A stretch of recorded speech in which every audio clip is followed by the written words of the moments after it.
ಇವತ್ತು ನಾನು sweet and intense ಆಗಿ ಹಲಸಿನಣ್ಣಲ್ಲಿ ಹಲ್ವಾ ಮಾಡ್ತಾಯಿದ್ದೀನಿ. ಮನೆಯಲ್ಲಿ ಸಾಕಷ್ಟು ಹಲಸಿನಣ್ಣು ಇದ್ದರೆ ಆಮೇಲೆ ತಿಂದು ಬೇಜಾರಾಗಿದ್ದರೆ ಈ ರೆಸಿಪಿನ ಟ್ರೈ ಮಾಡ್ಬೋದು ನೀವು. ಆ್ಯಸ್ ಯೂಶ್ವಲ್ ಇದಕ್ಕೆ ಬೇಕಾಗಿರೋ ಇಂಗ್ರೀಡಿಯೆಂಟ್ಸ್ ಎಲ್ಲದನ್ನು ನಾನು ವೀಡಿಯೋ ಡಿಸ್ಕ್ರಿಪ್ಷನಲ್ಲಿ ಹಾಕಿರ್ತೀನಿ, ದಯವಿಟ್ಟು ಚೆಕ್ ಮಾಡಿ. ಆಮೇಲೆ ನನ್ನ ವೀಡಿಯೋಸ್ ನಿಮ್ಗೆ ಇಷ್ಟ ಆದರೆ ದಯವಿಟ್ಟು ಸಬ್ಸ್ಕ್ರೈಬ್ ಮಾಡ್ಕೊಳ್ಳಿ, ಆಮೇಲೆ ನನ್ನ ಚಾನಲ್ಗೆ ಸಪೋರ್ಟ್ ಮಾಡಿ. ಓಕೆ, ಮೊದಲು ಇದಕ್ಕೆ ಚೆನ್ನಾಗಿ ಹಣ್ಣಾಗಿರೋ ಹಲಸಿನಣ್ಣು ತೊಗೊಳ್ಳೋಣ. ಇದು ಅಮೇಝಿಂಗ್ ಆಗಿದೆ, ಫುಲ್ಲು ಟೇಸ್ಟಿಯಾಗಿದೆ. ಆ್ಯಕ್ಚುಲಿ ಫುಲ್ ಟೆಂಪ್ಟ್ ಆಗ್ತಿದೆ ಹಂಗೆ ತಿನ್ನೋದಕ್ಕೆ. ಎನಿವೇಸ್ ಇದನ್ನು ಸುಲ್ಕೊಂಡು ಬೀಜನ ತೆಕ್ಕೊಳ್ಳೋಣ. ನಾನಿಲ್ಲಿ ಒಂದು ಚಿಕ್ಕ ಚಾಕು ಉಪಯೋಗಿಸ್ಕೊಂಡು ಇದನ್ನು ಮಾಡ್ತಾಯಿದ್ದೀನಿ. ಒಂದು ಸ್ವಲ್ಪ ಹಲಸಿನಣ್ಣು ಯಾವಾಗಲೂ ಸ್ಲಿಪ್ಪರಿ ಆಗಿರುತ್ತೆ, ಸೊ ಹುಷಾರಾಗಿರಬೇಕು.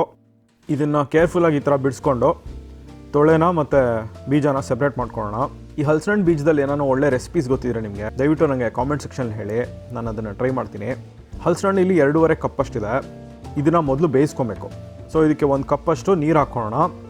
ಆಮೇಲೆ ಇದನ್ನು ಪ್ರೆಷರ್ ಕುಕ್ಕರಲ್ಲಿ ಬೇಯಿಸ್ಕೊಳ್ಳೋಣ ಫುಲ್ ಮೆತ್ತಗಾಗೋವರೆಗೂ. ಇದು ಸುಮಾರು 2 ರಿಂದ 3 ವಿಸಿಲ್ ಬಂದರೆ ಸಾಕು.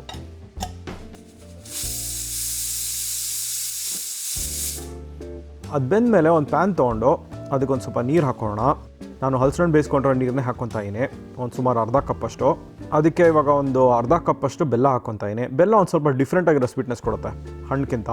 ಇದು ಬೇಕಾದರೆ ಇನ್ನೊಂದು ಸ್ವಲ್ಪ ಹಾಕ್ಕೊಬೋದು. ಹಲಸಿನಣ್ಣು ಎಷ್ಟು ಸ್ವೀಟ್ ಇದೆ ಅನ್ನೋದ್ಮೇಲೆ ಡಿಪೆಂಡ್ ಆಗುತ್ತೆ.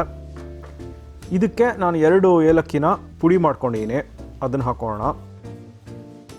ಆಮೇಲೆ ಒಂದು ಚಿಟಿಕೆ ಅಷ್ಟು ಉಪ್ಪು ಹಾಕ್ಕೊಬೇಕು. ಇವಾಗ ಇದೆಲ್ಲ ಚೆನ್ನಾಗಿ ಕರಗಲಿ. ಅಷ್ಟರಲ್ಲಿ ಹಲಸಿನಣ್ಣು ರುಬ್ಬೋಣ. ನನ್ನ ಹತ್ರ ಇಲ್ಲಿ ಸಿಂಪಲ್ ಆಗಿರೋದು ಒಂದು ಫುಡ್ ಪ್ರೊಸೆಸರ್ ಇದೆ, ಅದರೊಳಗೆ ರುಬ್ಕೊತಾಯಿದ್ದೀನಿ. ಇದು ಕೋರ್ಸ್ ಆಗಿರಬೇಕು, ಫುಲ್ಲು ನುಣ್ಣಗೆ ಮಾಡ್ಕೊಬಾರ್ದು.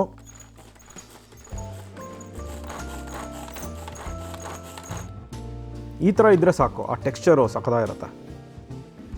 ಇವಾಗ ಇದನ್ನು ಪ್ಯಾನ್ಗೆ ಹಾಕೋಣ. ಆಮೇಲೆ ಚೆನ್ನಾಗಿ ಎಲ್ಲ ಕಲಿಸ್ಕೊಳ್ಳೋಣ, ಎಲ್ಲ ಚೆನ್ನಾಗಿ ಹೊಂದ್ಕೊಳ್ಳಿ.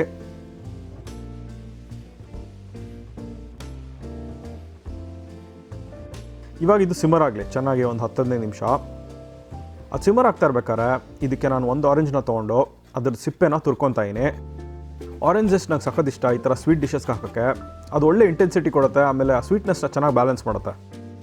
ಇವಾಗ ಇದನ್ನು ಹಾಕೋಣ. ಆಮೇಲೆ ಚೆನ್ನಾಗಿ ಕಲಿಸ್ಕೊಳ್ಳೋಣ. ಇದನ್ನು ಚೆನ್ನಾಗಿ ಅವಾಗ ಮಿಕ್ಸ್ ಮಾಡ್ತಾ ಇರಬೇಕು.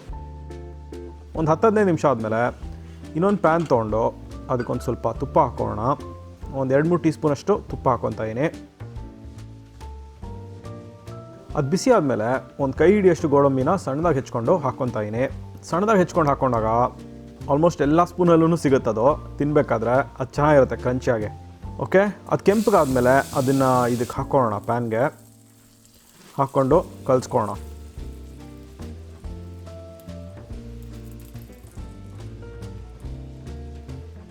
ಇವಾಗ ಇದಕ್ಕೆ 1/4 ಟೀ ಸ್ಪೂನಷ್ಟು ಶುಂಠಿದು ಪುಡಿ ಹಾಕ್ಕೊತಾಯಿದ್ದೀನಿ.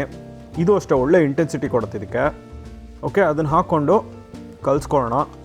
ಇದನ್ನು ಬೇಕಾದ್ರೆ ಇನ್ನೊಂದು ಸ್ವಲ್ಪ ಹಾಕ್ಕೊಬೋದು, ಸೊ ಟೇಸ್ಟ್ ನೋಡಿಕೊಂಡು ಬೇಕಾದರೆ ಹಾಕ್ಕೊಳ್ಳಿ. ಕೊನೆಯಲ್ಲಿ ಇನ್ನೊಂದು ಸ್ವಲ್ಪ ತುಪ್ಪ ಹಾಕ್ಕೊತಾಯಿದ್ದೀನಿ.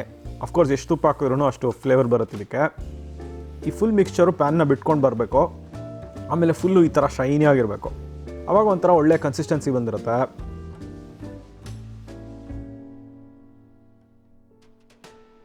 ಓಕೆ, ಇವಾಗ ಹಲ್ವಾ ರೆಡಿಯಾಗಿದೆ. ಇದು ಬಿಸಿಯಾಗಿದ್ದಾಗಲೂ ಚೆನ್ನಾಗಿರುತ್ತೆ, ತಣ್ಣಗಿದ್ದಾಗಲೂ ಚೆನ್ನಾಗಿರುತ್ತೆ.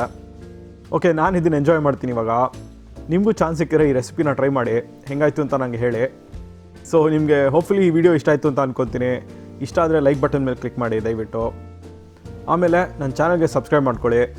Okay, thanks for watching. ನಾನು ನಿಮ್ಮನ್ನ ನೆಕ್ಸ್ಟ್ ವೀಡಿಯೋನಲ್ಲಿ ಸಿಗ್ತೀನಿ. ಬಾಯ್.